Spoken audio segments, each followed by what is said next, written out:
টাকা তেল আনবে আর 400 টাকা ঘুরিয়ে আনবে। তুমি দাও না বউ। মুখে মুখে চোপা করে। দোকানে আমার কাছে 400 টাকা পাই, গেলেই কেটে নেবে, যাও। ঠিক আছে বউ, দাচ্ছি। তোমার যাচ্ছে তাই। দোকানে বেচা কেনা হয়েছে পেছি? হ্যাঁ, এই তো তার তো টাকা বেতা কেনা হইতে। আরে এগুলো কি টাকা নিয়েছে? এগুলো নকল টাকা, বাচ্চারা নিয়ে খেলা করে। মা আমাকে মানছে, তুমি কোনোদিন দিবা না তো? শালা মুখুর বেটি মুক্কু। ও দোকানদার 100 টাকা তেল দাও তো। এনে তেল, আর তোর বউর কাছে 400 টাকা পাই কেটে নিচ্ছি। না না, তুমি আমার টাকা দাও, বউ আমাকে মারবে। তুমি বউর কাছে টাকা পাও, বউর কাছ থেকে নেবে।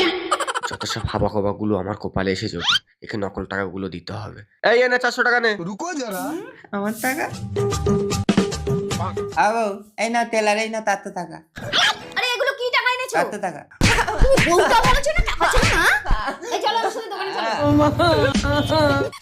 দোকানদার ভাই, তুমি আমার কাছে 400 টাকা পেতে না, এনাও নিয়ে নাও। থাক, তোমরা গরিব মানুষ, ও টাকা দিতে হবে না। নেবে না? তাহলে এই টাকা চাল ডাল দিয়ে দাও। এবার তুমি ওই টাকাগুলো নিলা কেন? এই পেছি চুপ।